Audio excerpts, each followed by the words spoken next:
नमस्कार।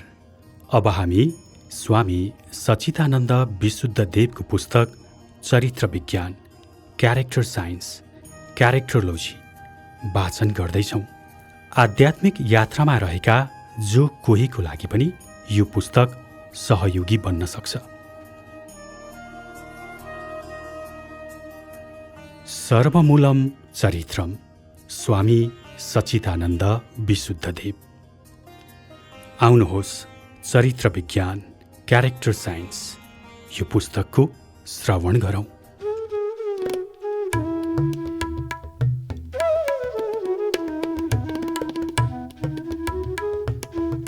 चरित्र विज्ञान मानवताको लागि समर्पित। खण्ड 1, दर्शन, नलेज एन्ड विजडम। ओम गुरु परमात्मने नमः। ओम विशुद्धाय नमः। अध्याय 1, सृष्टि विज्ञान, साइन्स अफ क्रिएसन। ओम पूर्णमदः पूर्णमिदं पूर्णात् पूर्णमुदच्यते पूर्णस्य पूर्णमादाय पूर्णमेवावशिष्यते।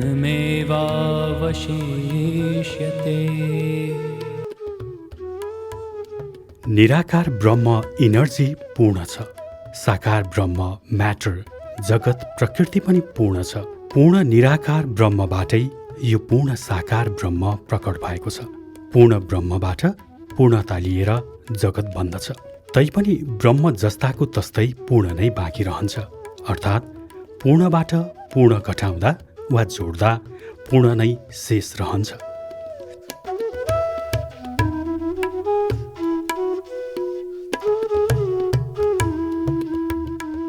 शान्तिपूर्ण सृजनशीलताको सिद्धान्त, थ्योरी अफ पिसफुल क्रिएटिभिटी।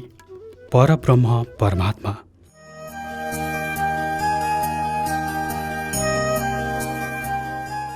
सृष्टि विज्ञान भनेको के हो भन्ने कुरा बुझ्नुभन्दा पहिले सर्वप्रथम हामी सम्पूर्ण सृष्टिका स्रोत र आधारका रूपमा रहेका परम ब्रह्म परमात्माको यसरी प्रार्थना गरौँ। ओम गुरु परमात्मने नमः। ओम विशुद्धाय नमः। हे परम पवित्र विज्ञान स्वरूप परब्रह्म परमात्मा, म हजुरलाई कोटि कोटि नमस्कार गर्दछु। परब्रह्म परमात्मा यो सम्पूर्ण विश्व ब्रह्माण्डका सृष्टि, स्थिति र लयकर्ता हुनुहुन्छ। योग दर्शनमा उहाँलाई परम गुरु भनिएको छ। ब्रह्मको अर्थ नै हुन्छ बडा, अर्थात् महान। सबभन्दा ठुलो अरू कोही पनि हुँदैन। धर्मशास्त्रमा ओम गुरु परमात्मने नमः भनेर उहाँको प्रार्थना गरिएको छ। ओम गुरु परमात्मने नमः को अर्थ हो म गुरुरूप परमात्मालाई नमस्कार गर्दछु। यसरी धर्मशास्त्रहरूले गुरु र परमात्मा बीचको सम्बन्धलाई भेदरहित मानेका छन्। परमात्मालाई जान्ने, बुझ्ने, दर्शन वा अनुभूति गर्ने ज्ञान र विज्ञान हामी प्रातस्मरणीय श्रद्धेय गुरुदेवबाट नै पाउँदछौँ। यस भेदरहित सम्बन्धको मर्मलाई बुझेर अपार श्रद्धा, भक्ति र सच्चा जिज्ञासा राखी उद्धारकर्ता गुरुको श्री चरण कमलको शरण ग्रहण गर्नुपर्दछ। हामीलाई परमात्मा अर्थात् आत्मा अनुभूतिमा पुर्याइदिने यस्ता सद्गुरु परमात्मा भन्दा पनि बढी पूजनीय हुन्छन्। परम पवित्र र पावन रूप भएकाले परमात्मालाई ओम विशुद्धाय नमः भनेर पनि पुकारिन्छ। हामी सबैले यस्ता तेजोमय विज्ञान स्वरूप विशुद्ध परम ब्रह्म परमात्मालाई बारम्बार नमस्कार गर्नुपर्दछ। शिव स्वरूप, फादर गड। यो विराट विश्व ब्रह्माण्डको उत्पत्ति हुनुभन्दा पहिला असीम शक्तिले सम्पन्न भएको शुद्ध र शान्त एकमात्र ब्रह्मरूप ऊर्जा, इनर्जी व्याप्त थियो। फैलने र खुम्चने क्षमता भएको यो शक्तिशाली तथा व्यापक ऊर्जा त्यस बखत आफ्नो फैलने र खुम्चने सम्पूर्ण शक्तिलाई स्वयंमा नै समेटेर रहेको थियो। ऊर्जाको यो शुद्ध र शान्त अवस्था, साम्य अवस्था ब्रह्मको स्थिर अवस्था हो। यसैलाई ब्रह्मको शिव स्वरूप अर्थात् शिव स्वरूप ब्रह्म, फादर गड भनिन्छ। ब्रह्मरूप ऊर्जामा यसरी सङ्कुचन र प्रसारणको परिमाण स्वरूप सर्वप्रथम काल अर्थात् कम्पन, टाइम अर भाइब्रेसन पैदा भयो। यस कालबाट गति वा भावना, मोसन पैदा भयो र गतिबाट चेतना वा प्राण, कन्ससनेसको प्रादुर्भाव भयो। यहाँ गति र चेतना एक अर्काका परिपूरक बने। गति बिना चेतना प्राण र चेतना बिना गति भावना क्रियाशील हुन सक्दैन। प्राणवौ समञ्चनम प्रसरणम, एउटै मूल शक्तिबाटै स्फुरित यी तीन शक्तिहरूको योगबाट ब्रह्मको क्रियात्मक प्रक्रिया चल्न थाल्यो, जसलाई ब्रह्मको क्रियाशक्ति, क्रिएटिभिटी भनिन्छ। यहाँदेखि नै विश्व ब्रह्माण्डको रचनाको कार्य प्रारम्भ हुन्छ। यसरी फैलिने र खुम्चने क्षमता राख्ने ब्रह्मरूप ऊर्जा क्रमशः काल, गति, चेतना र क्रिया यी चार शक्तिहरूमा स्फुरित भयो। स्फुरित हुनुभन्दा पहिला यी शक्तिहरू मूल ब्रह्ममै समेटिएर रहेका थिए। ऊर्जाको यो शुद्ध, शान्त, स्थिर, समाहित अवस्था नै शिवस्वरूप ब्रह्म हो। यसैलाई निर्गुण निराकार ब्रह्म भन्दछन्। शास्त्रमा यसैलाई थुप्रै नाम तथा उपनामहरूबाट वर्णन गरिएको छ, जस्तै कारण ब्रह्म, अव्यक्त ब्रह्म, कुटस्थ ब्रह्म, परम ब्रह्म, पुरुष, हिरण्यगर्भ, वैश्वानर, प्रजापति आदि त्यही ब्रह्मका नाम हुन्। यी सबै शब्दहरूमा मात्रै फरक छन्, स्वरूप उही हो।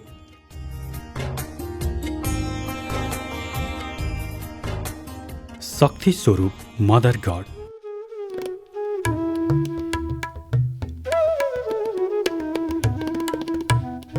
माथि उल्लेखित विकास क्रमको परिणामस्वरूप एकाकार ब्रह्म अनेकाकारमा प्रकट हुन पुग्यो।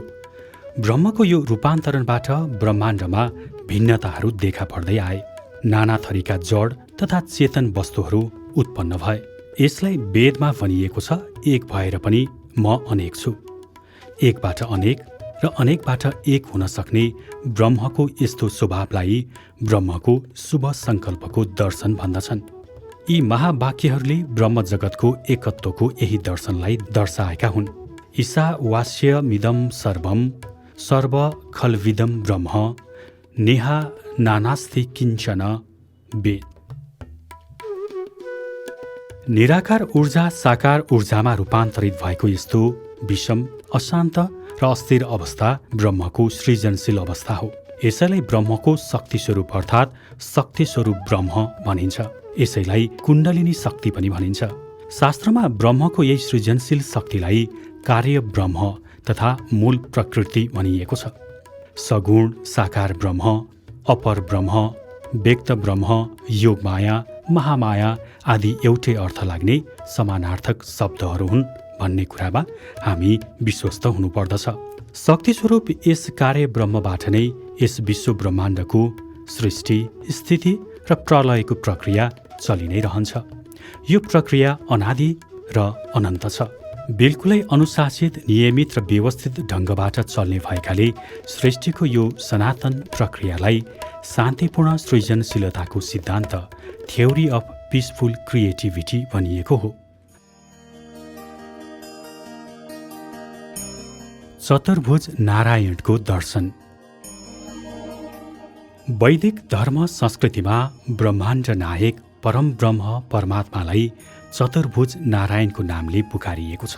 उहाँका चार भुजाहरूमा शङ्ख, चक्र, गदा र पद्मका चिन्हहरू कलात्मक रूपले सजिएका हामी जो देख्दछौँ, त्यसले सृष्टि विज्ञानकै रहस्यलाई दर्शाएको कुरालाई हामीले बिर्सनु हुँदैन। यी ब्रह्मकै स्वाभाविक शक्तिका प्रतीकहरू हुन्। यसलाई ब्रह्मको कला पनि भन्न सकिन्छ। यहाँ ब्रह्मका चार कलाका प्रतीक यस रूपमा राखिएका छन्। 1. शङ्ख भनेको गति वा भगवानको प्रतीक हो। 2. चक्र भनेको काल वा कम्पनको प्रतीक हो। 3. गदा भनेको क्रिया वा कर्मको प्रतीक हो। र 4. पद्म भनेको चेतना वा प्राणको प्रतीक हो। काल, टाइम, गति, मोसन, चेतना, कन्ससनेस, क्रिया, वर्क। ब्रह्मको यस चतुष्कला महाविज्ञानको रहस्यलाई राम्ररी बुझी यसमा निहित वास्तविक तत्त्वको अनुभूति जसले गर्दछ, उसलाई चतुर्भुज नारायणको अन्तर्दर्शन प्राप्त हुने कुरामा दुई मत हुन सक्दैन। चतुर्भुज नारायणको दर्शन प्राप्त यस्तो मानिसले जीवनमा पाउनुपर्ने कुरा केही बाँकी रहँदैन, किनभने ऊ सर्वज्ञ र सर्वगुण सम्पन्न हुन पुग्दछ। सृष्टि विज्ञानमा निहित यसै परम सत्यलाई संसारका सबै धर्मशास्त्रहरूमा विभिन्न नामहरूले पुकारिएको पाइन्छ। जस्तै वेदमा ब्रह्म, रीत, आत्मा, बाइबलमा जिसस क्राइस्ट वा येशू, परमपिता, कुरानमा अल्लाह, खुदा, रब, बौद्ध ग्रन्थमा शून्य वा निर्वाण, जैन ग्रन्थमा परमाणु वा पुद्गल, तीर्थङ्कर उपनिषदहरूमा मोक्ष वा मुक्ति, सत अक्षर, ओम, हंस, ईश्वर, भूमा, अक्षर ब्रह्म आदि नामहरू छन् भने दर्शन शास्त्रहरूमा यसैलाई समाधि, कौवल्य वा ईश्वर, पुरुष, अपवर्ग, नियश्रेयस, वैश्वानर र ब्रह्म भनिएको छ। यसै गरी जुन जुन पुराणहरू जुन जुन महिमा गाएर लेखिएका छन् ती सबै यस सृष्टि विज्ञानमा सुस्पष्टसँग दर्शाएका यथार्थ ज्ञान विज्ञानका नै पर्यायवाची शब्दहरू हुन्। पौराणिक ग्रन्थहरूमा महिमा गाइएका नामहरू यस प्रकार छन्: पुरुषोत्तम, वासुदेव, सत्यनारायण, लक्ष्मीनारायण, जगदम्बा, विष्णु, श्रीहरि, केशव, प्रभु, भगवान इत्यादि। हामी यी अनेकौं नाम वा उपनामहरूबाट अलिकति पनि भ्रमित हुनु हुँदैन। वास्तवमा भगवानको दर्शन भनेको आफ्नै आत्माको दर्शन हो। आफूमा रहेको परम तत्त्वको अनुभूति अर्थात् साक्षात्कार हुनु नै सच्चा अर्थमा दर्शन हो। यस आत्मा अनुभूतिका लागि सच्चा गुरुको मार्गदर्शनमा रहेर सही सही शिक्षा र दीक्षा प्राप्त गर्दै स्वयं साधनारत हुनुपर्दछ। साधनारत यस्ता साधकले शुद्ध चित्त, शुद्ध भाव विचार, शुद्ध खानपान, शुद्ध शरीर, शुद्ध रहनसहन र शुद्ध आचरणको ख्याल राख्दै मानवीय सद्गुण र सदाचारहरूको विकास गर्दै जानु परम आवश्यक छ। यसरी निरन्तर गुरु प्रेरणाबाट मर्यादित भई चल्ने निष्ठावान शिष्यले नै आत्मा अनुभूति प्राप्त गर्दछ। आत्मा अनुरूप जीवनमा उच्च आदर्शको स्थापना गर्न सक्यौ भने मात्रै चरित्रको निर्माण भएको सम्झनुपर्छ। मस्तिष्कमा समझदारी, काँधमा जिम्मेवारी र हृदयमा इमान्दारितालाई धारणा गरेर परमात्माको महान आदर्शलाई आचरणमा उतारेको मानिस नै चरित्रवान हुन्छ। उसको जीवनमा चरित्र विज्ञान पूर्ण रूपले लागू भएको मानिन्छ। यो नै चतुर्भुज नारायणको सर्वाङ्गीण रूपमा साक्षात दर्शन हो। सृष्टि विज्ञानको यस मर्मलाई बुझी जो मानिस श्री चतुर्भुज नारायणको समग्र दर्शन, विज्ञान र कलालाई समेटिएको निम्नलिखित सूत्रहरूलाई आफ्नो जीवनमा पूर्ण सिद्ध गर्दछ, उसले नै सार्थक र सफल जीवन जिउने सौभाग्य प्राप्त गर्दछ। आत्मा साक्षात्कार प्लस जीवन उद्धार बराबर चरित्र आधार। यसरी रहस्यात्मक रूपमा चतुर्भुज नारायण बनेर रहनुभएका उत्कृष्ट चरित्रका धारक निर्गुण निराकार, सगुण साकार परम ब्रह्म परमात्मालाई निम्नलिखित नमस्कार मन्त्रद्वारा प्रार्थना गरौँ। नमस्कार मन्त्र। ॐ नमः शम्भवाय च मयोभवाय च नमः शङ्कराय च मयस्कराय च नमः शिवाय च शिवतराय च। अर्थात् दिव्य आनन्द प्रदान गर्ने प्रभुलाई म नमस्कार गर्दछु। समस्त सुख एवं ऐश्वर्यको अभिवृद्धि गरिदिने परम कल्याणकारी प्रभुलाई नमस्कार गर्दछु। आफ्ना भक्त उपासकलाई पवित्र तुल्याउँदै मोक्ष गति प्रदान गर्ने सर्वमङ्गलकारी हे परम प्रभु, व्यापक कल्याणका लागि म हजुरलाई बारम्बार नमस्कार गर्दछु।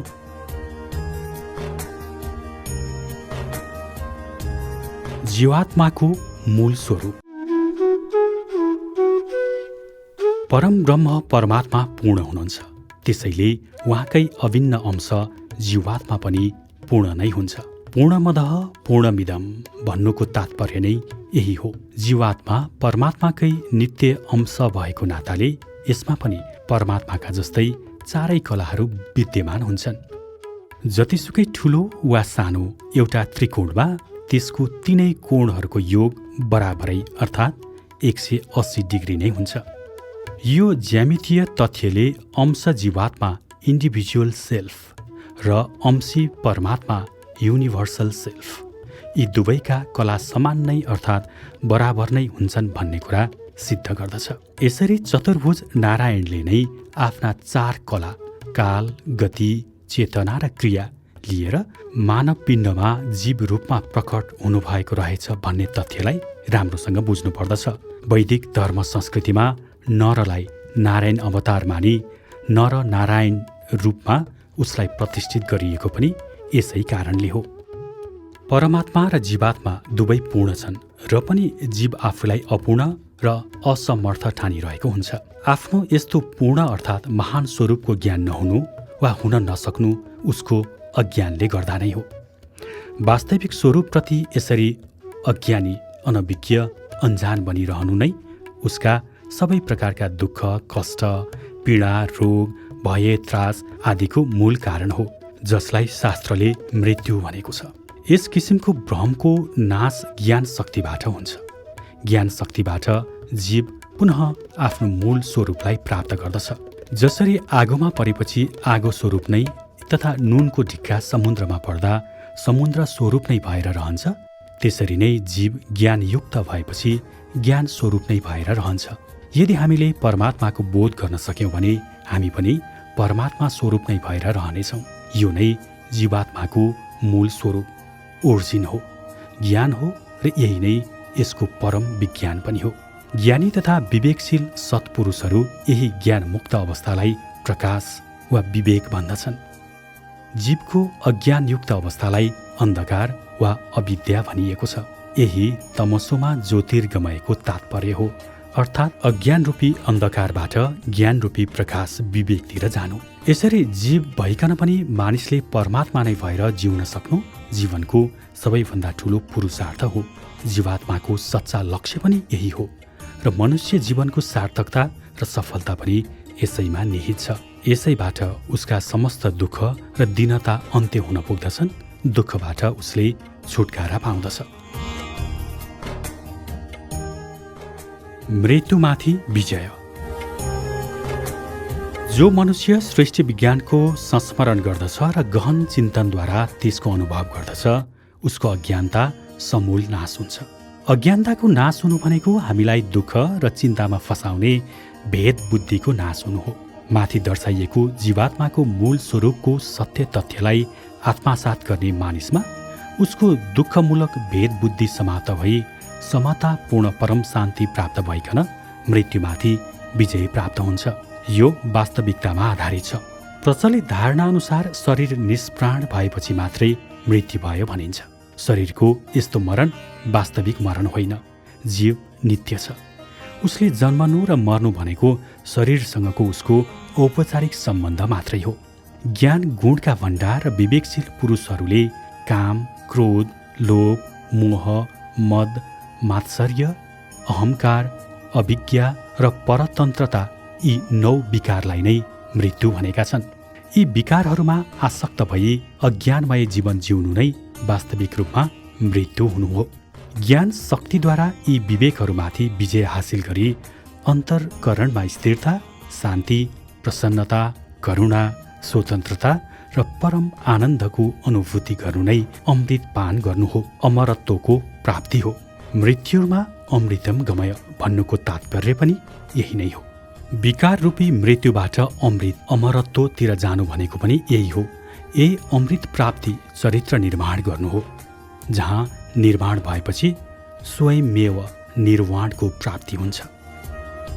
ज्ञान शक्तिद्वारा जबसम्म शरीरमा शुद्धता र स्वस्थता, चित्तमा पवित्रता र प्रसन्नता, बुद्धिमा दृढता र स्थिरता, आत्मामा करुणा, अनन्तता र प्रशान्तता तथा चरित्रमा सत्यता र आदर्शको जन्म हुँदैन, तबसम्म यी विकारहरू पनि हामीबाट हट्न सक्दैनन्।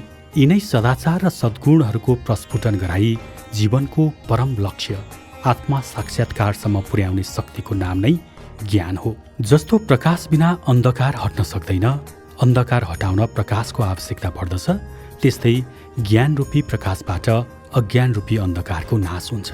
उदाहरणको लागि अँध्यारो कोठामा उभिएर जतिसुकै रोए, कराए, चिच्याए पनि त्यस कोठाको अँध्यारो हट्दैन। सानै भए पनि एउटा बत्ती बालिदिए सो त अँध्यारो हट्दछ। त्यसै गरी मानिसमा पनि अज्ञान रूपी अन्धकारलाई हटाउन ज्ञान रूपी ज्योति जगाइदिनुपर्छ।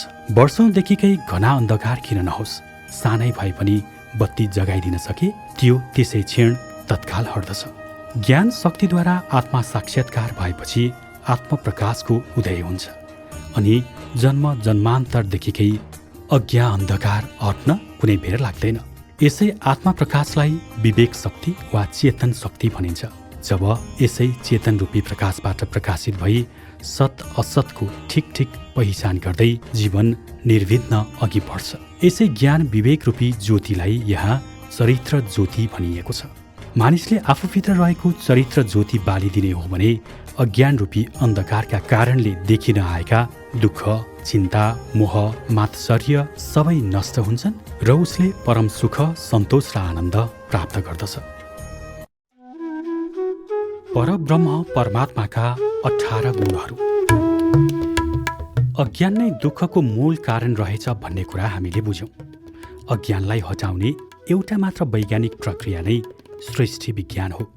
तसर्थ यो सृष्टि विज्ञानलाई हामीले राम्ररी जान्यौँ, बुझ्यौँ भने हामी आफ्नो मूल स्वरूप परम ब्रह्म परमात्मालाई सजिलैसँग जान्न सक्नेछौँ। आफ्नो मूल स्वरूप जान्नु भनेकै ज्ञान हुनु भनेको हो। स्मरणीय छ, जीवात्मा अंश हो, परमात्मा अंशी हो तथा सृष्टि भन्नु नै परमात्माको विस्तार हो। निर्गुण निराकार ब्रह्मको सगुण साकार रूप हो। यस तथ्यको ज्ञान हुनु नै तत्त्वबोध हो, सत्यबोध हो, ब्रह्मबोध हो। जसले आत्मस्वरूप परम ब्रह्म परमात्माको बोध गर्दछ उही नै तत्त्वबोधी, सत्यबोधी, तत्त्वज्ञानी, ब्रह्मज्ञानी र वेदज्ञ बन्दछ। यही सृष्टि विज्ञानलाई यस अध्यायमा सरल र स्पष्ट रूपमा दर्शाइएको छ। जीवात्मा परमात्माकै अंश भएको कारण उसको मूलभूत चरित्र पनि त्यही नै हुन्छ जो परमात्माको हुन्छ। परमात्माकै अंश भएका नाताले नै परमात्माको चरित्रलाई धारणा गर्ने सामर्थ्य जीवले बोकेको हुन्छ।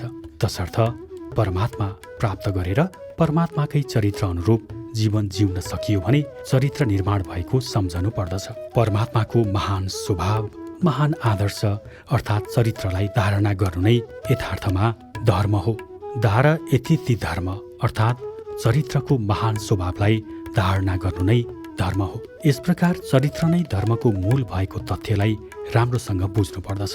सर्वमूलम चरित्रम भनिएको पनि यसैले हो। परमात्माको प्राप्ति भएर मात्र हुँदैन, उहाँमा निहित महान गुणहरू मानव आचरणमा देखिएको हुनुपर्दछ।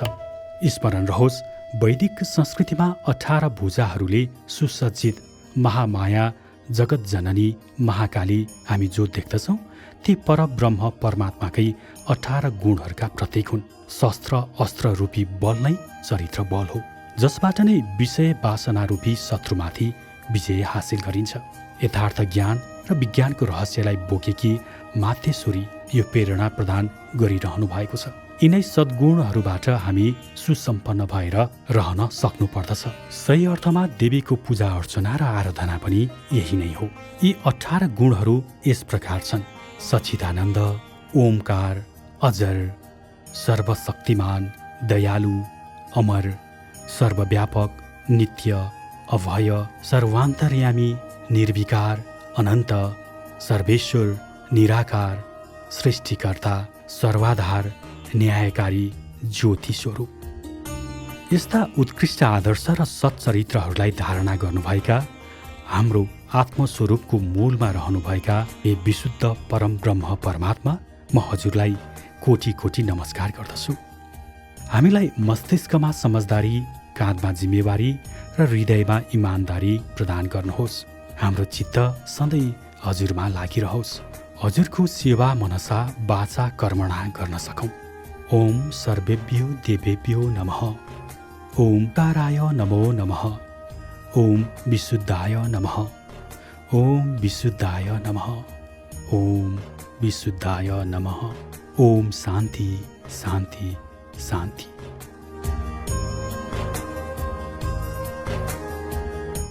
अध्याय 2। जीवनको मौलिक सिद्धान्तको आधार।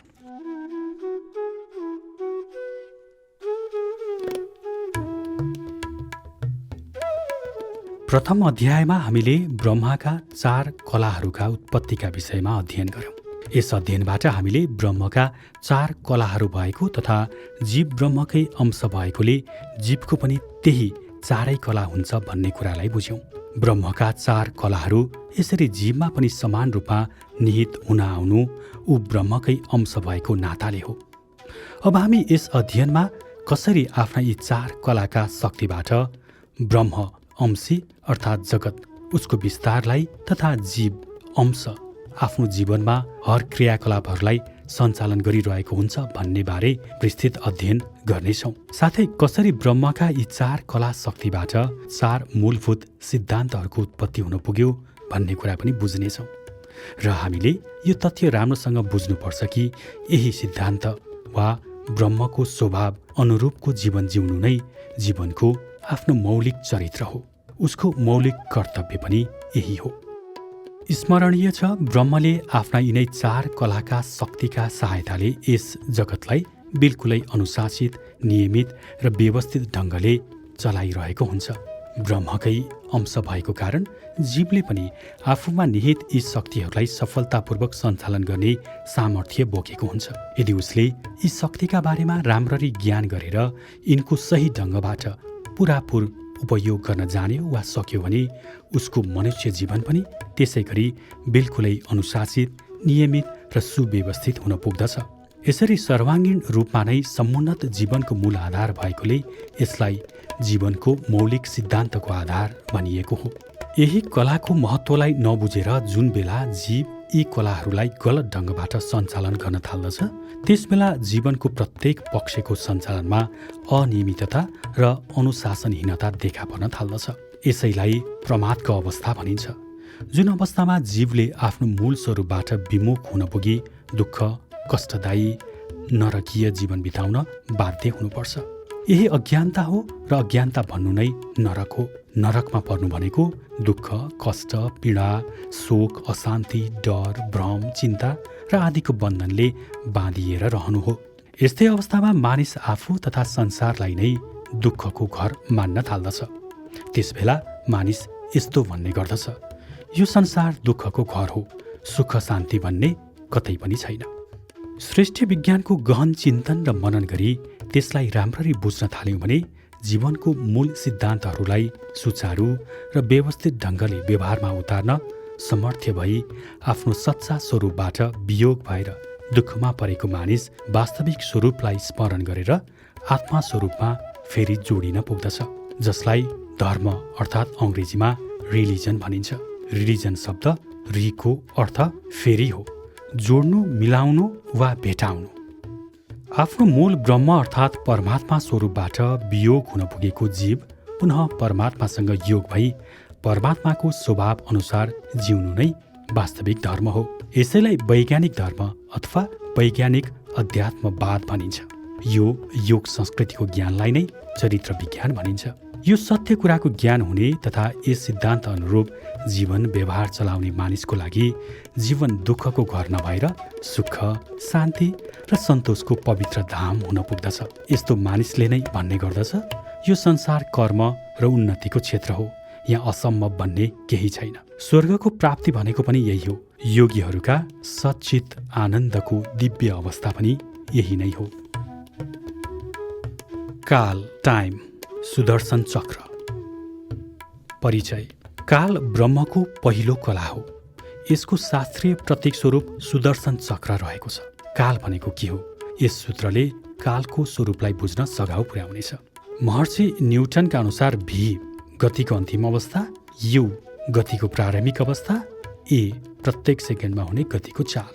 सूत्र v equal to u plus at अर्थात् v minus u equal to at or v minus u divide by a equal to t or t equal to v minus u divided by ए।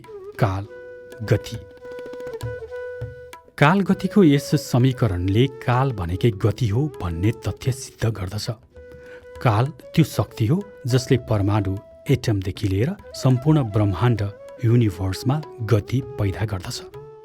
कालको गतिको परिणामस्वरूप निराकार ब्रह्ममा इच्छा वा सङ्कल्प शक्ति पैदा हुन्छ र सृष्टिको विस्तार प्रारम्भ हुन्छ।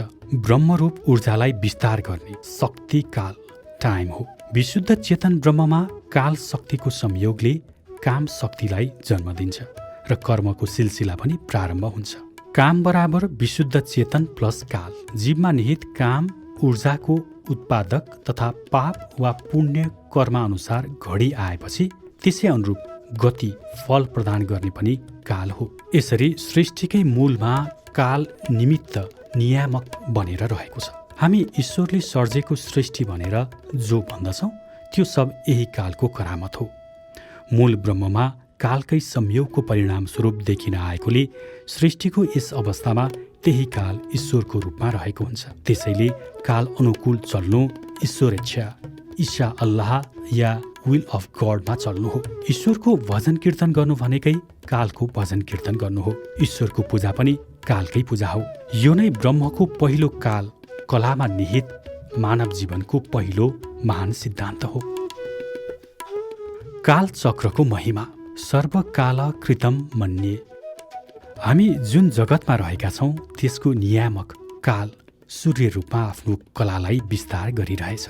कालबाट प्रेरित भएर नै सूर्य आफ्नो प्रकाशद्वारा तिनै लोकलाई व्याप्त गराउँदछ। सूर्यमा रहेको ऊर्जा शक्तिको कालरूपी कला जो छ त्यसले नै पृथ्वी आदि 9 ग्रहलाई घुमाइरहेको तथ्यलाई हामीले बिर्सनु हुँदैन। यो घुमाइ नै कालको साकार पक्ष हो जसद्वारा पृथ्वी आफ्नो दैनिक र वार्षिक गतिलाई पूरा गरिरहन्छ र दिन रात बार सप्ताह महिना र ऋतु परिवर्तनको चक्र सतत चलि नै रहन्छ। यस प्रकार हामी काललाई क्षण पल वा घडीदेखि शताब्दी युग महायुग संवत्सर मनवत्सर र कल्पादिसम्म खण्ड खण्ड गरी गणना गर्दछौँ। जसरी कालको कारणले वरिपरि घुमिरहेका नवग्रहहरूमा सूर्यको प्रभाव पर्दछ त्यसै गरी कालकै कारणले शरीरको नवप्रणालीमा पनि आत्मारूपी सूर्यको प्रत्यक्ष प्रभाव पर्दछ। ब्रह्माण्डको नवग्रह परिक्रमा र पिण्डको रक्त परिक्रमाको पछाडि काल ऊर्जा नै निमित्त बनेर रहेको हुन्छ। आकाशमा घुमिरहेका तारा नक्षत्र ज्योतिमण्डलहरू कालबाट नै प्रेरित भएर एक निश्चित कक्षमा आफ्नो घुमाइलाई पूरा गरिरहेका हुन्छन्। 12 राशिको उत्पत्ति कालकै परिणाम हो।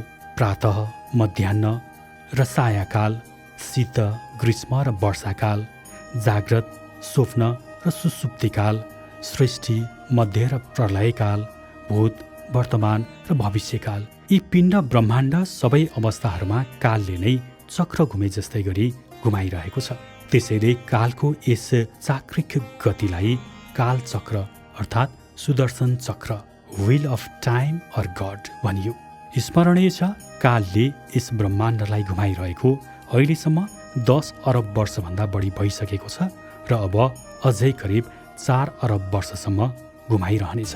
4 अरब वर्षसम्म जीवित रहेपछि यो ब्रह्माण्ड कालमा नै समाहित हुन पुग्दछ। यसरी कालले सदैव सर्वत्र सबै प्रकारले सबैलाई घुमाइरहेको छ र अन्ततः सबै कालकै ग्रास हुन पुग्दछन्। यसैले काललाई हामी यज्ञराज अर्थात् धर्मराज भनेर पुकार्दछौँ। जन्मनु जवान हुनु र वृद्धावस्था पश्चात मृत्युको मुखमा पर्नु पनि कालकै ग्रास हुनु हो। त्यो यही कालचक्र हो जसबाट सम्पूर्ण जगत पैदा हुन्छ, जसमा सबै स्थिर रहन्छ र जसमा सबै फेरि विलीन हुन पुग्दछन्। लाखौँ लाख ग्रह उपग्रह तथा आकाशीय पिण्डहरूको सृष्टि गरेर त्यसमा नाना प्रकारका प्राणधारीहरूको उत्पत्ति स्थिति र विनाशको लीला रचनामा काल नै रत भइरहेको छ। यसरी समस्त लोक नै कालको अधिक भएकाले काल अति बलवान छ भनिएको हो। कालको पन्जाबाट कोही पनि चुक्न वा उम्कन सक्दैन। मानिसहरू प्रारब्ध कर्म वा विधि विधानमा लेखेर आए बमोजिम नै हुन्छ भनेर जे गर्दछन् यसको तात्पर्य यही हो कि हरेकलाई कालले नै आफ्नो कर्मफल अनुरूप घुमाइरहेको हुन्छ। आकाशगङ्गामा उत्पत्ति भएको एउटा ताराको प्रकाश पृथ्वीसम्म आइपुग्नलाई 40 करोड प्रकाश वर्ष लाग्यो। यस्ता अरू कति असङ्ख्य ताराहरू छन् जसको प्रकाश पृथ्वीसम्म आइपुग्न अरू कति समय लाग्ने हो थाहा हुन सकेको छैन। यसबाट यो ब्रह्माण्डको स्वरूप कति विशाल र व्यापक रहेछ भन्ने कुरा थाहा हुन्छ। यत्रा अनन्त अनन्त कोटी कोटी ब्रह्माण्ड समेत कालकै सत्तामा रहेर नाचिरहेका छन् र यी सब अन्ततगोत्त कालकै ग्रास बनेर समाप्त हुनेछन् भने यो कालको महिमा कति अपार छ। विकराल कालको अगम्य, अगोचर र अपरम्पार महिमालाई देखेर सबै अवाक छन्। समयको कदर। जीव ब्रह्मको अंश भएकाले यसले आफ्नो काल कलालाई पुरापुर सदुपयोगमा ल्याउने सामर्थ्य राख्दछ। काल नै जीवको पहिलो कला भएको हुँदा यसको मनुष्य जीवनको प्रथम कर्तव्य पनि कालको सदुपयोग गर्नु हुन आउँछ। जसरी ब्रह्मको काल कलाद्वारा जगत व्यवस्थित रूपमा चलिरहेको हुन्छ, कालको मर्यादाको ख्याल राख्दै काल अनुसार चल्ने मानिसको जीवन पनि त्यसरी नै व्यवस्थित र अनुशासित हुन पुग्दछ। यस वास्तविकतालाई बुझी मनुष्यले आफ्नो कुनै पनि काम वा कुरालाई समयअनुसार नै सुरु गर्नु, सम्पादन गर्न र समयअनुसार नै समाप्त गर्न सक्नुपर्छ। यसो गरेमा मात्र समयले पनि उसलाई साथ दिन्छ र इच्छा गरेको फल प्रदान गर्दछ। समय यति बलवान छ कि यसले गर्न नसक्ने, दिन नसक्ने र यसमा हुन नसक्ने कुरा केही पनि छैन। त्यसैले व्यवहारमा जसलाई हामी समय भन्ने गर्छौं त्यसैलाई काल वा सुदर्शन चक्र भनिएको हो। यदि कसैले समयको महत्त्वलाई बुझ्दैन, समयमा काम गर्दैन वा समयअनुसार चल्दैन भने समयले पनि त्यसको साथ कहिल्यै दिँदैन। ठिक समयमा ठिक तरिकाले बाली लगाउने किसानले नै ठिक समयमा पर्याप्त बाली भित्र्याउने अवसर पाए झैं समयको अर्थ बुझेर समयानुकूल कार्य गर्ने मानिसलाई कालले पनि सुख शान्ति रूपी बाली भित्र्याउने अवसर प्रदान गर्दछ। यसै सिद्धान्तका आधारमा क्रमानुअनुसार पुनर्जन्म सम्बन्धी दर्शनशास्त्रहरूको जन्म भएको हो, जसमा भावना, गति, चेतना र क्रियाको पूर्ण समावेश भएको हुन्छ। समयअनुसार आफ्नो कर्तव्य कर्म गर्दै जानु नै सच्चा कर्म हो। यही सच्चा धर्म हो र ईश्वरको सच्चा पूजा उपासना पनि यही नै हो। दिनचर्यामा गरिने प्रत्येक कार्यहरूलाई त्यसै कार्यका लागि छुट्याइएको समयमा पूरा गर्दै अघि बढ्नु पर्दछ। सुत्ने, उठ्ने, शौच, स्नान, व्यायाम, खानपान, पढाइ लेखाइ, भेटवार्ता, वार्तालाप आदि नित्य कर्महरूलाई समयअनुसार नै सम्पन्न गर्नुपर्दछ। मौसम वा ऋतु अनुसार वस्त्र लगाउनु, मौसम अनुसार नै आहार विहार तथा भ्रमण गर्नु, प्रकृति विरुद्ध कुनै कार्य नगर्नु तथा मिलनसार हुँदै आफ्नो कर्म क्षेत्रमा डट्नु, सुखी, शान्त र सफल जीवनयापनका लागि यिनै अनुशासनहरूको पालना गर्नु समयको कदर हो। कालक्रम अनुसार भएरै छाड्ने गर्मी, सर्दी, हिउँद, बर्सात, आँधी, तुफान, उल्कापात आदि प्रकृतिका उतार चढावहरूमा मानिसले काल अनुकूल नै आफ्नो दिनचर्यालाई मिलाएर चल्नु बुद्धिमानी ठहर्दछ। उत्तरी ध्रुवमा बरफ पर्ने बेलामा नै पर्दछ। यस्तो बखतमा उसले दुःख मानेर होइन, आफ्नै निज स्वरूपमा रहेर सांसारिक व्यवहारलाई सुमधुर ढङ्गबाट चलाउन सक्नुपर्दछ। निन्द्रा, आलस्य र प्रमादमा फसेर समय खेर फाल्नेहरू जीवनको दौडमा धेरै पछाडि पर्दछन् र असफल बन्न पुग्दछन्। काल विरुद्ध चल्नु, काल कुपित हुनु वा ग्रह दशा बिग्रिनु भनेको यही हो। काममा हालटाल, आनाकानी वा ढिलासुस्ती गर्नु तथा कामै नगरी कान कन्याएर त्यसै मात्र बसिरहनु समयको चोरी हो, ठगी हो। समयले मलाई ठगियो भनेर समयलाई दोष दिनेहरूले वास्तवमा स्वयंलाई ठगिरहेका हुन्छन् र दोषी तिनीहरू स्वयं हुन्, समय होइन। यदि कसैले समयको कदर गर्दैन भने घडीको के दोष? आजको काम आजै र अहिलेको काम अहिल्यै सम्पन्न गर्ने जोश, जाँगर र उत्साहले भरिपूर्ण भएका चरित्रवान मानिस नै काल भगवानको सच्चा उपासक हुन्। भरे गरौँला, भोलि गरौँला भन्दै काम छल्ने, काम टार्ने स्वभाव भएका काम छलुवा, काम टरुवा, अल्छी मानिसहरू समयका चोर हुन्। यिनले अरू कसैको चोरी गर्दैनन्, बरु आफूले आफ्नै चोरी गरी आफैलाई नै कङ्गाल पार्दछन्। समयको यस्तै बेवास्ताबाट बर्बाद हुन पुगेका एक ऐतिहासिक पात्रका निम्नलिखित शिक्षाको सारलाई बुझौँ र यसबाट हामीले पनि प्रेरणा लियौँ तथा समयको प्रत्येक क्षणको उपयोग गर्दै आफ्नो जीवनलाई सफल बनाऊ। गुरुकुलमा योग्य शिष्य, राजमहलमा योग्य राजा, वनवासमा पक्का वनवासी र युद्ध मैदानमा पनि एक सुरवीर योद्धाका रूपमा उभिन सफल रहनुभएका श्री रामजीको यस्तो सफलता पछाडि एकमात्र कारण उहाँबाट भएको समयको कदर थियो। अर्थात् समयको सदुपयोग गर्दै समयअनुसार चल्न सक्नु नै थियो। जबकि लङ्काधिपति रावणको असफलताको एकमात्र कारण समयको अनादर गरिनु थियो। रामायणकालीन इतिहासको निम्नलिखित प्रसङ्गबाट यस कुराको पुष्टि हुन्छ। युद्ध मैदानमा मरणासन्न अवस्थामा ढलिरहेका रावणलाई लक्षित गर्दै मर्यादा पुरुषोत्तम श्रीराम आफ्ना भाइ लक्ष्मणलाई आज्ञा गर्नुहुन्छ, भ्राता लक्ष्मण, जो महाबली रावण तिम्रो अगाडि लडिरहेछन् उनी वास्तवमा प्रकाण्ड विद्वान र ज्ञानी हुन्। यो बेला उनीबाट शिक्षा प्राप्त गर्नु तिम्रो लागि कल्याणप्रद हुनेछ। अब एकैछिनमा नै उनको प्राण पखेरु पनि उडेर गइहाल्नेछ। त्यसैले अघिका सबै राग, द्वेष र शत्रुतालाई बिर्स र शीतवान बनी अवसरलाई नगुमाउँदै उपदेश लिएर आऊ। दाजुको आज्ञाको पालना गर्दै लक्ष्मण गए, तर केही बेरमा फर्केर आएको देख्दा श्रीरामले यसको कारण सोध्नुहुन्छ। लक्ष्मणले भने, रावण त घमण्डी रहेछ, केही पनि बोलेन। शङ्कित हुँदै श्रीराम प्रश्न गर्नुहुन्छ, कतै तिमीले मर्यादा क्रमको उल्लङ्घन त गरेनौ? कहाँ बसेर कसरी प्रश्न गर्यौ बताऊ त? गएँ, शिर लिएर उभिएँ र उभिएरै प्रश्न गरेँ। यो सुनेर श्रीराम लक्ष्मणलाई सम्झाउनुहुन्छ, भाइ, घमण्डी त रावण होइन, तिमी पो देखियो। उपदेश ग्रहण गर्ने सही तरिका त्यही हो त। जाऊ, पाउको नजिक बसेर साष्टाङ्ग दण्डवत गर्दै उपदेशको लागि निवेदन गर, तब मात्र उनीबाट उपदेश पाउनेछौ। लक्ष्मण फेरि गए र दाईले सम्झाउनु भए अनुसार नै गरे। तब रावणले उपदेश दिँदै भने, स्वर्ग जानका लागि मैले अति लगनका साथ 1900 खुड्किलाहरू बनाएँ। एउटा मात्र खुड्किला बनाउन बाँकी थियो, जसलाई आज गरौँला भोलि गरौँला भन्दै टालमोटोल गर्दै रहेँ। आज त्यही एउटै खुड्किलाको कारणले गर्दा मैले स्वर्गबाट वञ्चित हुनु पर्यो। त्यसैले हे लक्ष्मण, मेरो यस घटनाबाट मानवलाई यो शिक्षा मिलोस् कि जीवनको हर पल, हर घडी, हर क्षणको पुरा सदुपयोग गर्नुपर्दो रहेछ। आजको कामलाई भोलि गरौँला भनी कहिल्यै बाँकी राख्न हुँदो रहेनछ। यस्तो उपदेश दिँदै तन्त्र शास्त्रका ज्ञाता महाबली रावण आफ्नो जीवनभरिकै निचोड निम्न पंक्तिहरूमा बताउँछन्। जो कल करना सो आज कर, जो आज करना सो अब, पल भर का ही भरोसा नहीं, प्राण छुट जाएगा।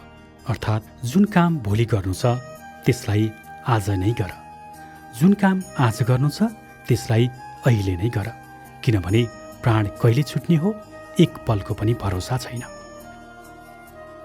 यही निष्कर्ष रूपमा आफ्नो मूल आत्मा स्वरूपमा रहेर ज्ञान र विवेकपूर्ण आफ्नो कर्म क्षेत्र अनुसार यथा समय यथा कर्तव्य कर्मको पालना गर्दै जानु र समयानुकूल भएर चल्नु, यो नै जीवनको प्रथम महान सिद्धान्त हो।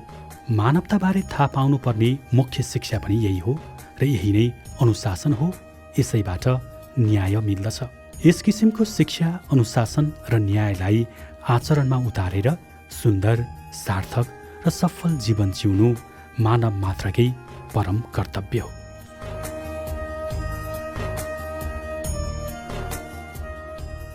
गति वा भावना, मोशन, शङ्ख। परिचय। ब्रह्मको पहिलो कला कालपछि अब हामी ब्रह्मको दोस्रो कला गतिको बारेमा अध्ययन गर्दैछौँ। ब्रह्म वा ज्ञानको निरन्तरता र सनातनको नाम गति हो। यो सूक्ष्म भावनासँग सम्बद्ध छ। यसै गतिलाई प्रतीकात्मक रूपमा शङ्ख भनेर उल्लेख गरिएको छ। निराकार ब्रह्ममा कालको गतिको परिणामस्वरूप सङ्कल्प शक्ति पैदा हुने र सृष्टि विज्ञान पनि प्रारम्भ हुने कुरालाई हामीले माथि नै पढिसक्यौँ। वास्तवमा कालको जुन निरन्तरता छ, चलिरहेको जुन चाल छ, त्यही नै गति हो। काल सधैँ वेगयुक्त भएकाले कहिल्यै नटुट्ने यसको नित्य अटुट प्रवाहशीलतालाई गति भनिन्छ। गतिबाटै विकसित भएर जगत बनेको हो। गतिको विकासको परिणामस्वरूप नै यो जगत दृश्यमान हुन आएकोले यसबाट जगत पनि गतिशील छ भन्ने कुरा स्वतः सिद्ध हुन्छ। गतिशीलता भएकाले नै प्रकृतिका प्रत्येक चिज क्षण क्षणमा बदलिरहन्छन् र यसो हुनुमा कालको सक्रिय भूमिका रहेको हुन्छ। संसारलाई क्षणभङ्गुर भन्नुको कारण पनि यही हो कि परमाणुदेखि ब्रह्माण्डसम्मका सबै कुरा परिवर्तनशील छन्। यसैले यहाँ केही पनि टिकाउ छैन। गच्छेतीति जगत, अर्थात् यो एक क्षण पनि नरोकी गइरहन्छ। तर पनि प्रकृतिमा जुन समयमा जे भइरहेको छ त्यस मौकाको त्यही सत्य हो भनी स्वीकार गर्नुपर्दछ। त्यस सत्यलाई स्वीकारेर आइपरेका काम कुरा त्यसै समयमा शान्तिपूर्वक सम्पन्न गर्नुपर्दछ। सुख दुःखका कुरा स्वयंमा क्षणिक छन्। यी आउँछन्, जान्छन्, रहँदैनन्। सुख र दुःख भनेको कुरा गतिको प्रवाहमा उत्पन्न र विलीन भइरहन्छन्। यस्तो बखतमा सुख दुःख दुवैबाट माथि उठी बुद्धिको समतालाई कायम राख्न सक्नु सही अर्थमा बुद्धिमानी हो। नदीको प्रवाहमा बहनु ठिक हो, तर डुब्नु उचित होइन। तर सुख दुःख यी दुवै क्षणिक हुन् भन्ने कुरा जान्दा जान्दै पनि मानिसहरू दुःख आउँदा आत्तिने र सुख आउँदा मात्तिने पात्तिने गर्दछन्। यसले बुद्धिको समता भङ्ग हुन्छ। समता भङ्ग हुनु बुद्धि भ्रष्ट हुनु हो। भ्रष्ट बुद्धिमा आत्मस्मृति पनि नाश लोप भएर जान्छ र अहङ्कारको उदय भई जीव कुकर्म गर्न पुग्दछ। यसरी उसको सर्वनाश नै हुन्छ। हानिमा दुखी र अति विचलित नहुनु तथा लाभमा पनि घमण्डी र अति आसक्त नहुनु यो विशुद्ध धर्म हो। यस्तो समतापूर्ण शुद्ध बुद्धिबाट आत्मस्मृति हुन्छ। आत्मस्मृतिबाट जीवनको लक्ष्य शान्ति र आनन्द प्राप्त हुन्छ। शान्ति प्राप्त गरेपछि हामीमा विद्यमान भ्रम, अज्ञानता, दुःख, अशान्ति, क्लेश, पाप ताप, शोक सङ्कट आदि जो छन् ती सबै यसरी हराउँछन् जसरी प्रकाशको सामुन्ने अन्धकार लुप्त हुन्छ। यस प्रकारको शान्त स्थितिमा रहेका मानिसहरूबाट जे जति कार्यहरू हुन्छन् ती बिना बाधा अड्चन, बिना त्रुटि सम्पन्न हुन्छन्। यसै तथ्यलाई बुझेर जानेर जीवन व्यवहार चलाउँदै जानु नै धर्म हो। योग भनेको पनि यही हो। ब्रह्मको कला, गति, शङ्खको रहस्य पनि यही हो।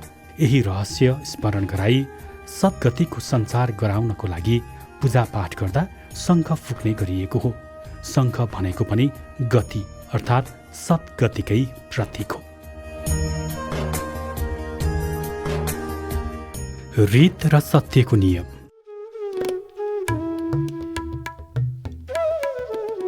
जो परिवर्तनशील छ त्यो बाहिरबाट हेर्दा सत्य देखिन्छ, तर रीत छैन।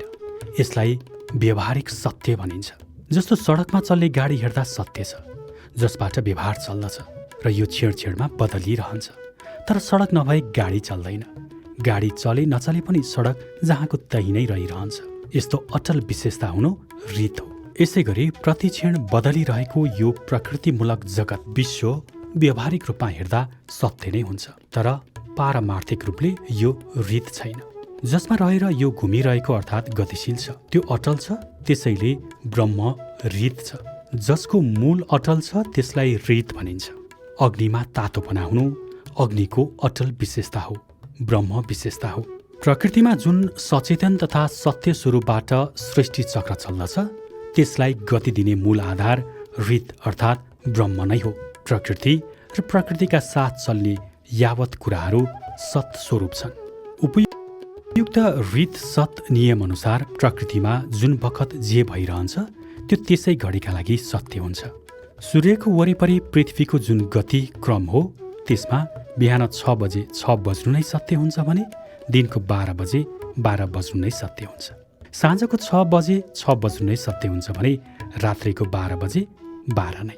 हामीमा रहेको जो प्राण शक्ति छ यस प्राणरूपी डोरीमा जीवनका भिन्न भिन्न अवस्थाहरू धागोमा माला उनिए झैँ उनिएर रहेका छन्। त्यसैले यी अवस्थाहरूमा पनि आआफ्नो समय र स्थानमा सत्य स्वरूप हुन्छन्। जन्म अवस्थामा जन्म नै सत्य हो भने यौवन अवस्थामा यौवन नै, वृद्ध अवस्थामा वृद्धता नै सत्य हो भने मरण अवस्थामा मरण नै। यस प्रकार रीतको आधारमा प्रकृतिका सब क्रियाकलापहरू सत्य स्वरूप भएर चल्दछन्। प्रकृतिले आफ्नो परिवर्तनशील स्वभाव अनुसार सृष्टिको क्रमलाई चलाइरहन्छ। त्यसैले ब्रह्मबाट विस्तारित यो संसारलाई झुटो या मिथ्या भन्न मिल्दैन, बरु यसलाई परिवर्तनशील भन्न चाहिँ उपयुक्त हुन्छ, झुटो होइन। ब्रह्म रीत छ, अटल छ। ब्रह्मको सृष्टि चाहिँ सत छ, अतः ब्रह्म रीत छ, प्रकृति सत्य छ। जातोको उपमाले यस कुराको अझ राम्रोसँग पुष्टि गर्दछ। जातोको तल्लो चक्का जो छ त्यो स्थिर छ, त्यसलाई रीत मानौ, तथा माथिल्लो चक्का जो घुम्दछ अर्थात् गतिशील छ त्यसलाई सत्य मानौ। यसै गरी विशुद्ध अटल जो आत्मा छ त्यो रीत छ र यसमा घुमिरहने प्रकृति जो शरीर छ त्यो सत छ। ब्रह्मको गति मोशनको कारणले गर्दा भएको यस मौलिक सत्यलाई हामीले नकार्नु हुँदैन।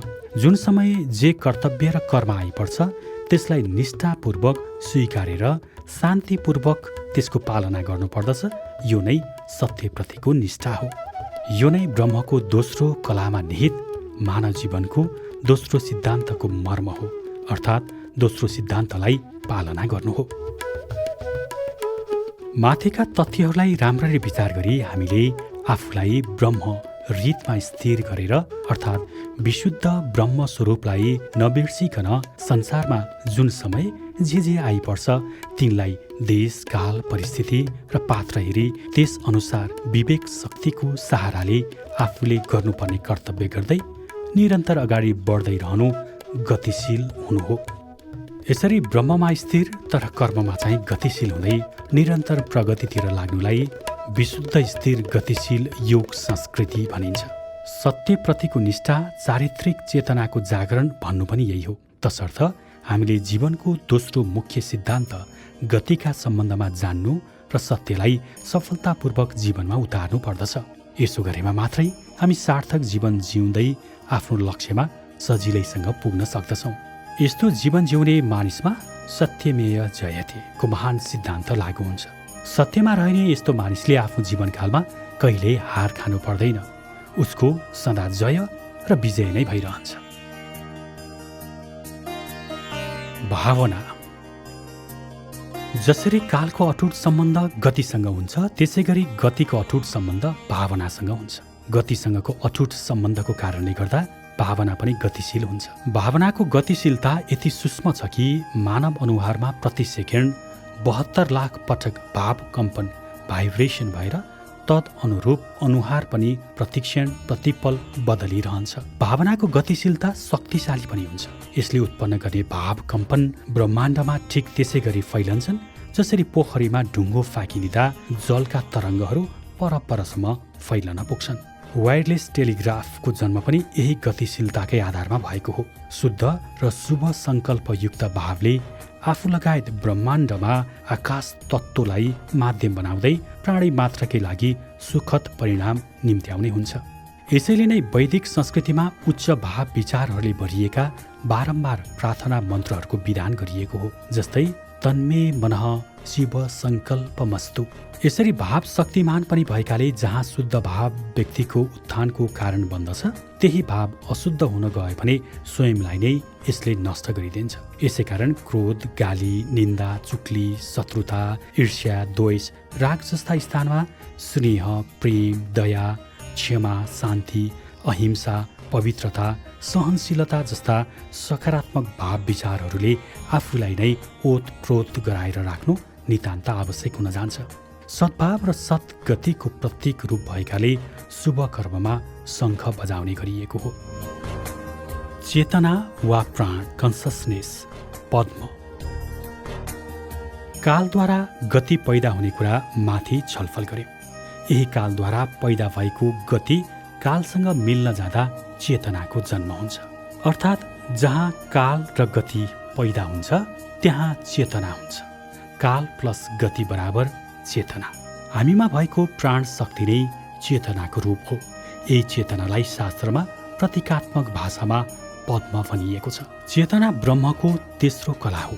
जीव ब्रह्मकै अंश भएकाले जीवको पनि तेस्रो कला यही चेतना नै हो। चेतन तत्त्व ब्रह्मकै अंश अर्थात् कला भएकाले चेतन तत्त्वको साक्षात्कारबाटै ब्रह्मको साक्षात्कार हुन्छ। सहज स्वाभाविक रूपमा ब्रह्मसँग चेतन गाँसिएर रहेको तथ्यलाई बुझेर जीवले आफ्नो यस चेतन कलाको साक्षात्कार गरेमा ब्रह्मकै साक्षात्कार गर्न समर्थ हुन्छ। यति मात्र गर्न सक्यो भने पनि ऊ अजर, अमर, अभय र अनन्त अवस्थामा पुग्दछ। यस परम अवस्थामा पुगेपछि तुच्छ जीव भएर रहेको मानव ब्रह्म स्वरूप नै भएर रहन्छ। यी महावाक्यहरूले परम ब्रह्मसँगको यही सम्बन्ध ब्रह्म जीवको एकत्वलाई दर्शाएका हुन्। अयम आत्मा ब्रह्म लाइला ही हे लल्ला अल्लाह अकबर ओम मणि पद्मै हुँ। तसर्थ खरानीले छोपेको भुङ्रो फुकी फुकी जगाए चाहिँ आफूमा रहेको चेतन तत्त्व जगाउन सक्नुपर्छ। यसो गर्न सक्यो भने जीव आफूमा रहेको चेतन तत्त्वको सहायताले ब्रह्मरूप दीपसँग एकाकार हुन सफल हुन्छ र सम्पूर्ण भ्रमहरूबाट पनि उत्तत्कालै मुक्त हुन्छ। अन्यथा शरीर जड र आत्मा चेतन बीचको सम्बन्ध ठिक ठिक तवरले जान्न, बुझ्न र छुट्याउन धेरै कठिन पर्दछ। फलत त्यस्ताको जीवन निरर्थक हुन्छ। रातलाई दिन र दिनलाई रात, असतलाई सत, सतलाई असत देख्ने व्यक्तिको भ्रमित बुद्धिले के नै गर्न सक्दछ। यही अज्ञान अविज्ञाको परिणामस्वरूप जीव बारम्बार रोग, भोग, शोक, लोभ र दुःखको माया जालमा भुलिरहन्छ।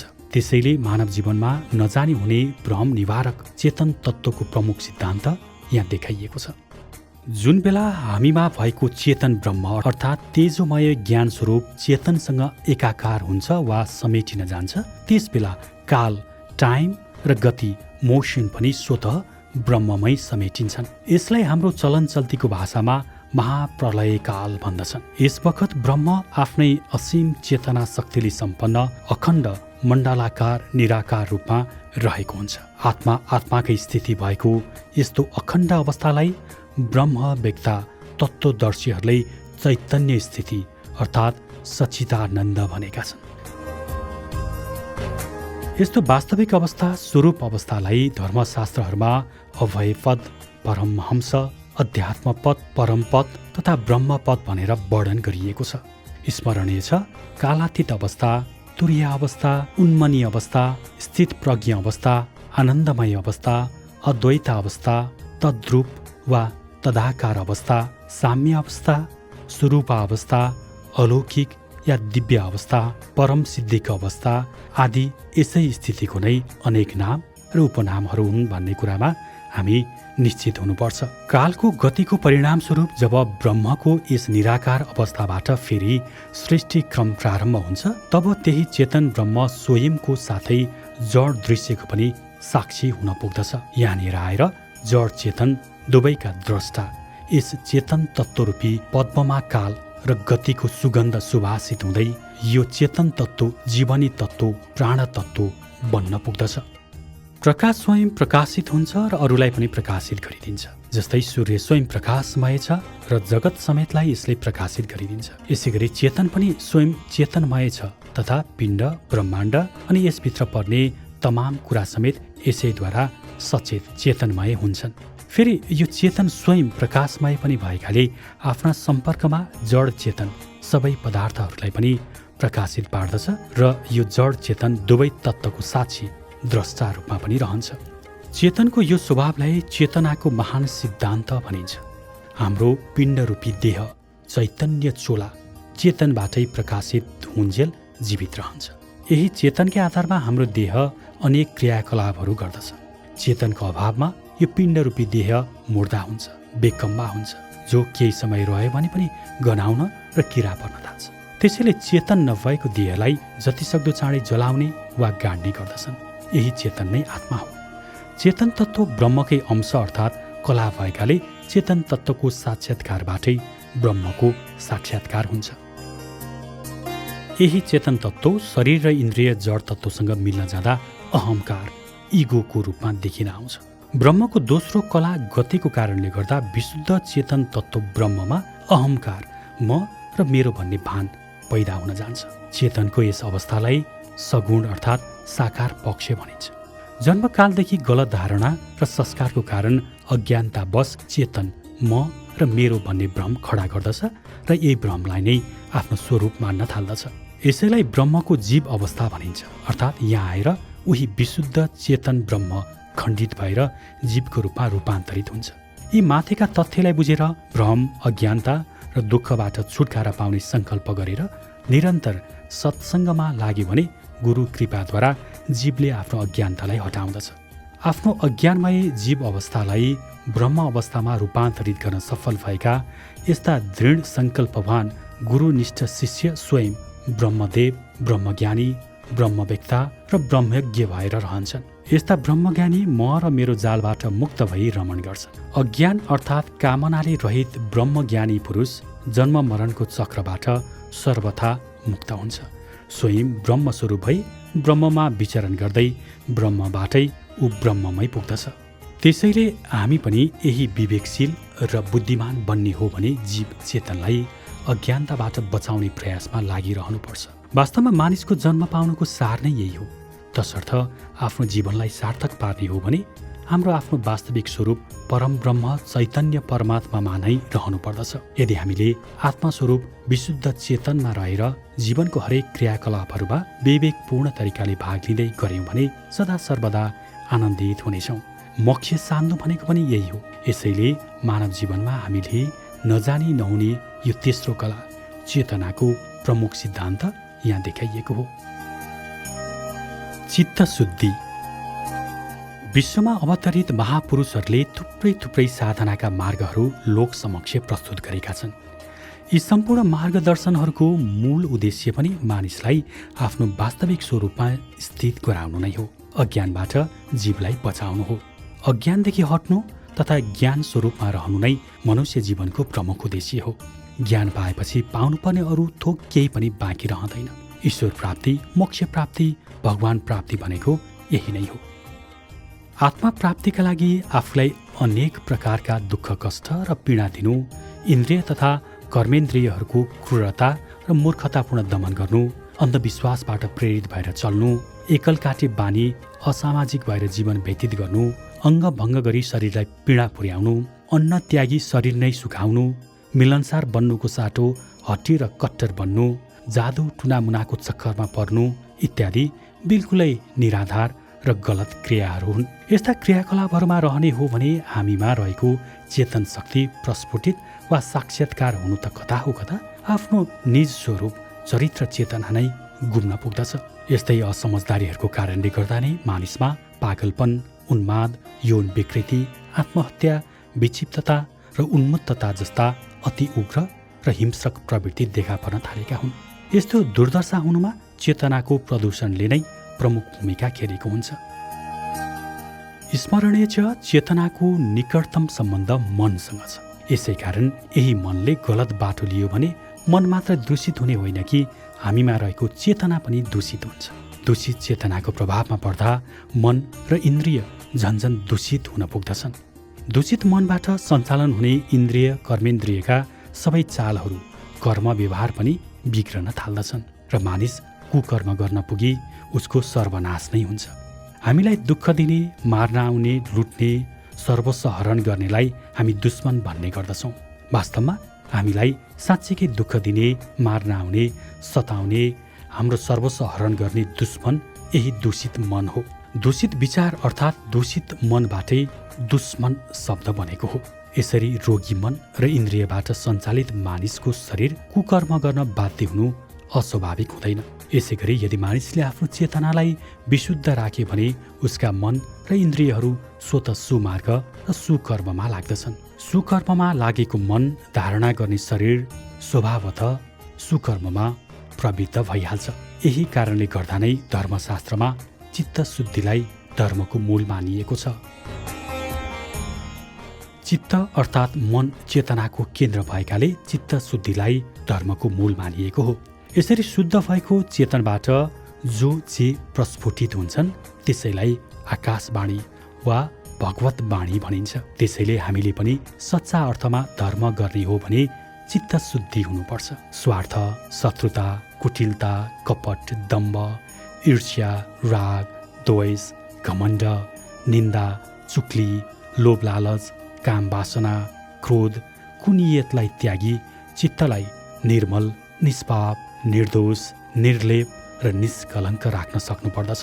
चित्त शुद्ध नगरी चित्तवृद्धि शान्त नहुने, चित्तवृद्धि शान्त नभइकन आत्मा साक्षात्कार हुन नसक्ने कुरा हामीले बिर्सनु हुँदैन। तसर्थ चित्तलाई शुद्ध राखेर हर क्षण ब्रह्ममा स्थिर गरी राख्नु पर्दछ। अत्यन्तै श्रद्धा र प्रेमपूर्वक ब्रह्ममा योग गराउने, मिलाउने क्रमलाई नै सही अर्थमा भक्ति योग भनिन्छ भने यी तथ्यलाई बुझ्नु नै ज्ञान योग हुन जान्छ। यी तथ्यलाई बुझेर यस अनुसार कार्य गर्नु नै सही अर्थमा कर्मयोग हो। पुरुषार्थ र मोक्ष साध्नु भनेको पनि यही योग नै हो।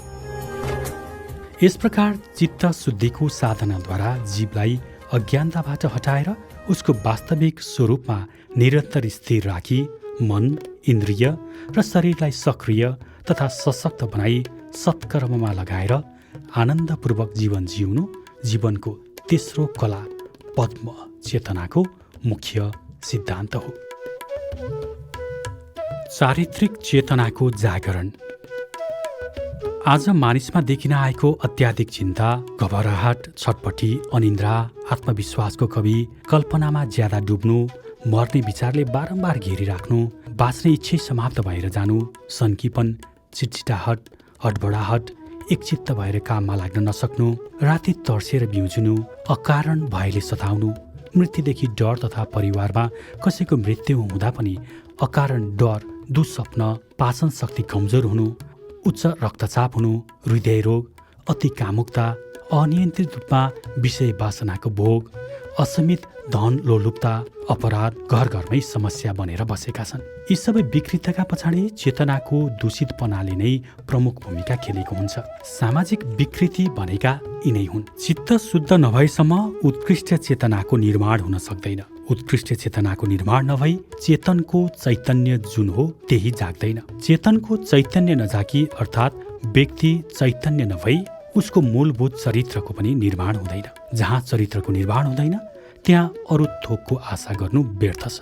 यसै कारण सर्वमूलम चरित्रम भनिएको हो। यो सर्वमान्य तथ्य हो कि चरित्र गुमाउनेले सर्वस्व नै गुमाउन पुग्दछ, चरित्र कमाउनेले नै सर्वस्व कमाउँदछ। यसैले चरित्र सम्पूर्ण शक्तिहरूको मूल हो।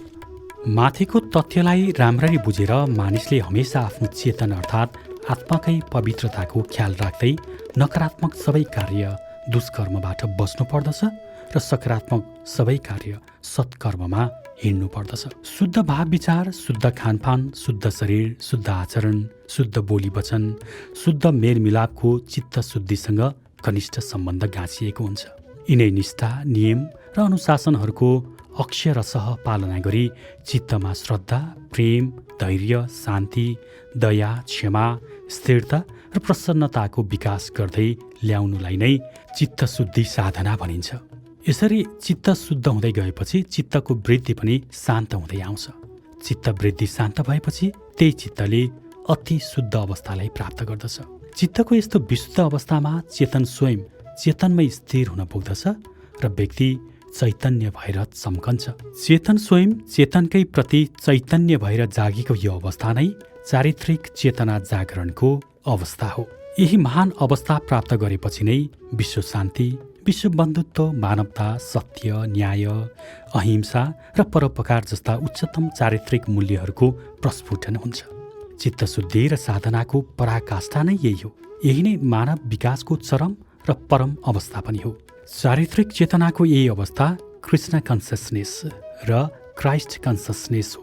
जुन बेला कृष्ण तथा क्राइस्ट दुवै एक हुन आउँदछन् तब पूर्व र पश्चिम पनि यिनैले एकै गराइदिन्छन्। अतः यस पृथ्वीमा पूर्व पश्चिमको कुनै झगडा पनि छैन।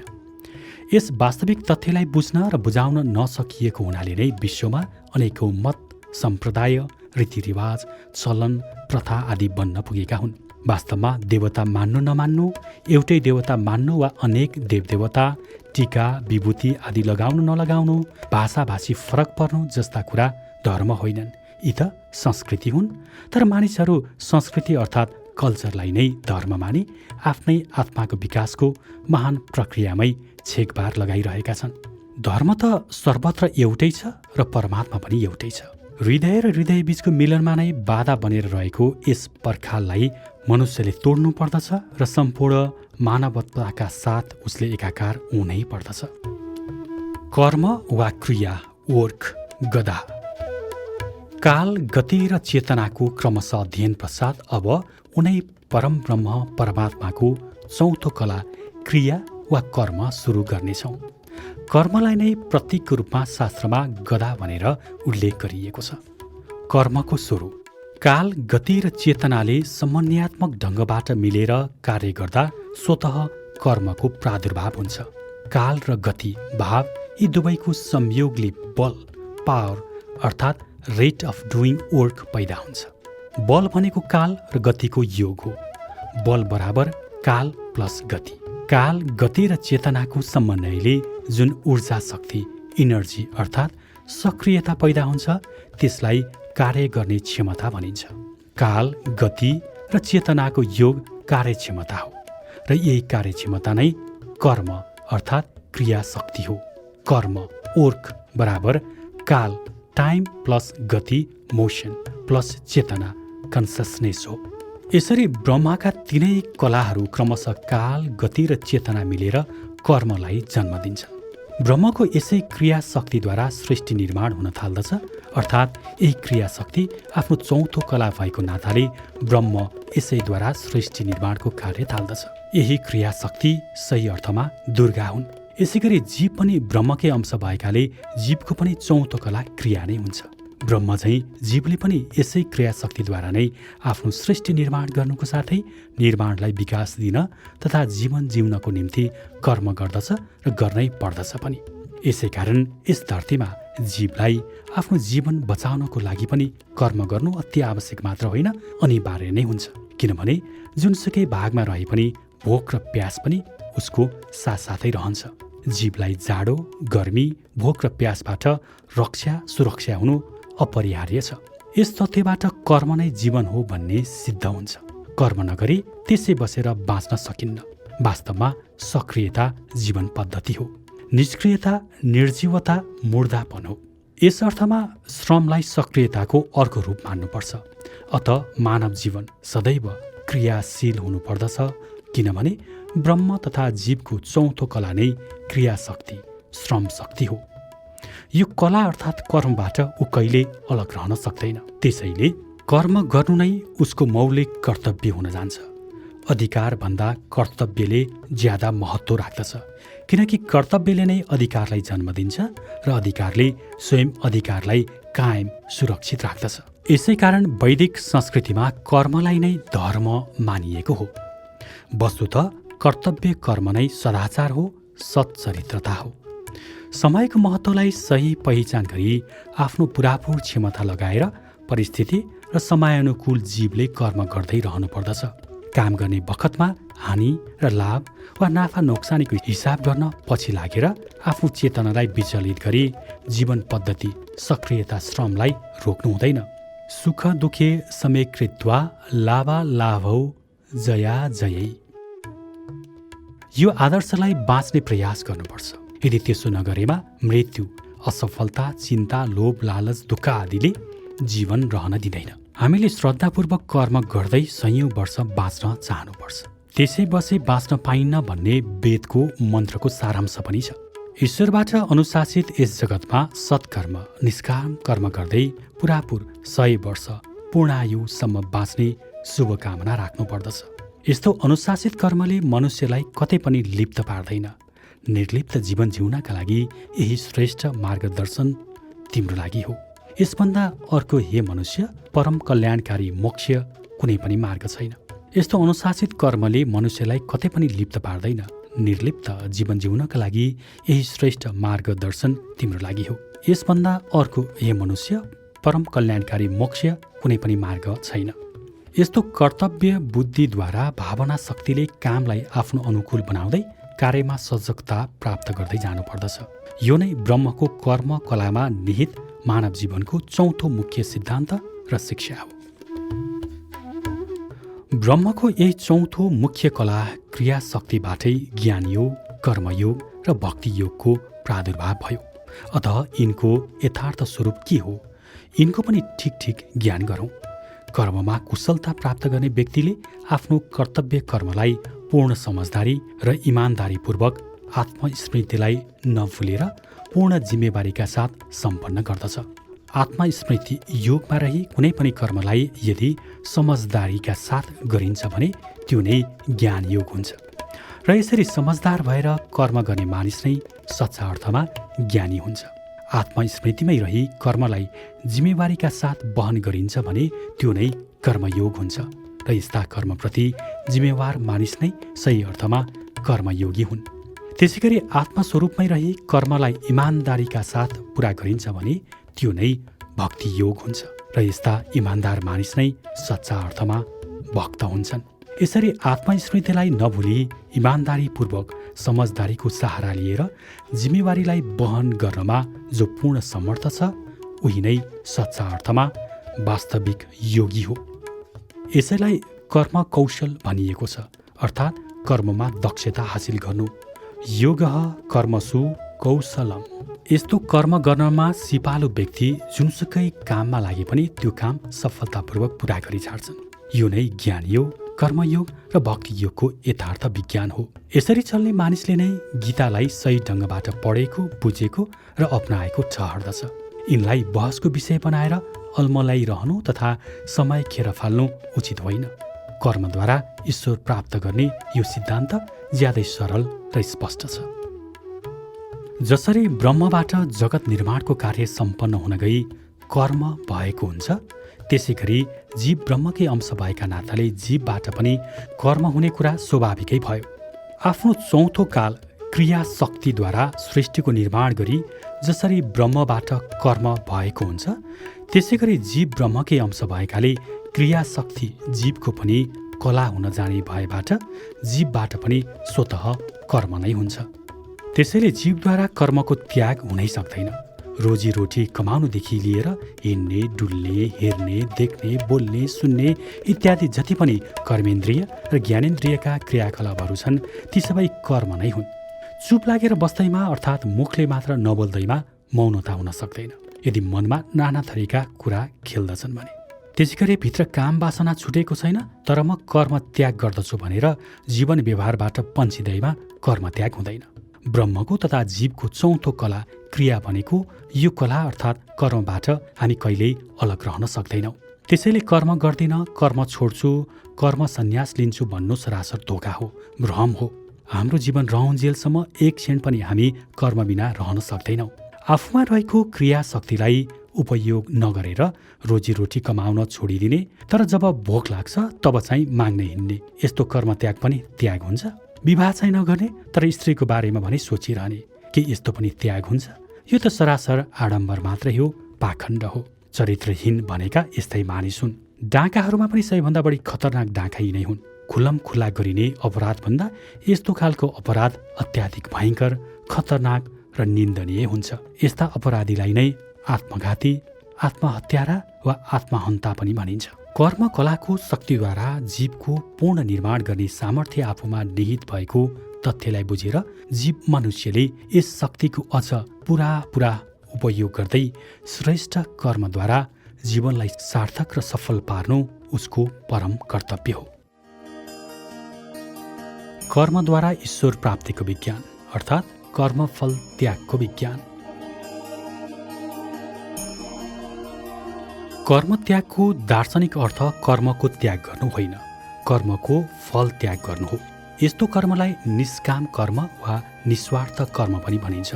कर्मफलको त्यागको विज्ञान यस्तो छ कि कर्मफल शक्ति नलिइकन गरिएका कुनै पनि कार्यले मानिसलाई त्यस कार्यबाट हुने सुख दुःख, लाभ हानि जस्ता कुनै पनि कुराले असर पार्न सक्दैन।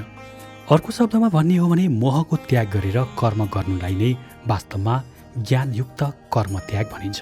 सोझै कर्मको मात्र त्याग गर्नु कर्मको अज्ञानयुक्त त्याग हो। भौतिक रूपले अज्ञानयुक्त कर्मको त्याग गर्दा आफ्नो मात्र नभई अरूको पनि ठुलो हानि हुन्छ। दार्शनिक रूपले गरिएको कर्मफलको त्यागबाट आफ्नो साथै अरूको पनि ठुलो कल्याण हुन्छ। यसबाट स्पष्ट हुन्छ कि भौतिक रूपबाट गरिएको त्याग अज्ञानता हो भने दार्शनिक रूपबाट गरिएको त्याग ज्ञान हो। जसले दृढतापूर्वक निष्काम भावले कर्म गर्दछ, त्यस्ताले कर्म गरी कर्मको शुभ फल पनि प्राप्त गर्दछ। त्यसरी प्राप्त गरेको फलमा आसक्त नभएर त्यसलाई प्रसन्नतापूर्वक अरूको कल्याणको लागि त्याग पनि गर्दछ। त्यस्ता मानिस नै सच्चा रूपमा त्यागी हुन्छन्। कर्मफल प्रतिको आकांक्षा, काम, क्रोध, लोभ, मोह, वासना, आसक्तिको समाप्तिपछिबाट नै यस्तो मानिसमा कर्म गर्ने दृढ इच्छा शक्ति सृजना हुन जान्छ। यस्तो मानिस आफ्नो स्वरूप ब्रह्ममा स्थिर भएर कर्म गरिरहेको हुन्छ र कर्म गर्दै रहेर पनि ऊ कर्म बन्धनबाट मुक्त रहन्छ। जस्तै कमलको फूल हिलोमा उम्रिए पनि स्वच्छ र पवित्र हुन्छ, त्यस्तो कर्म बन्धनबाट मुक्त रहेको मानिस स्वच्छ र पवित्र भई उसमा चेतन ऊर्जा जागृत हुँदै जान्छ। जति ऊर्जा बढ्दै जान्छ उति उसमा कार्य गर्ने क्षमता पनि बढ्दै जान्छ। यस्तो कर्मठ मानिसले नै आफ्नो भलोका साथसाथै अरूको पनि भलो गर्दछ। आफ्नो उन्नति गर्दै अरूको उन्नतिमा पनि सहयोग पुर्याउँदछ। कर्मफल त्यागको विज्ञानलाई लागू गर्न सूत्र रूपमा निम्नलिखित तथ्यले सघाउ पुर्याउनेछन्। अत यिनलाई राम्रोसँग बुझौँ। कुनै पनि कर्म गर्दा मनमाथि यी 3 चिजले कार्य गर्दछन्। 1 इच्छा डिजायर, 2 कर्म एक्सन र 3 फल परिणाम रिजल्ट। जब फलाशक्ति रहँदैन स्वतः इच्छा शून्य हुन्छ र कर्म व्यापक हुन पुग्दछ। यस व्यापक कर्मको परिणामस्वरूप प्राप्त हुने सन्तोष अनन्त हुन्छ। यही अनन्त सन्तोषको प्राप्ति नै आत्मस्थिति अर्थात् ईश्वर स्थिति हो। यसलाई चेतना वा चारित्रिक चेतनाको अवस्था पनि भन्न सक्दछौँ। आत्मसन्तुष्टि भनेको पनि यही हो। यस स्थितिमा मन मुक्त रहन्छ। यस्तो मुक्त स्थिति पवित्र स्थिति भएकाले पवित्र मनबाट हुने कर्म पनि पवित्र नै हुन्छ।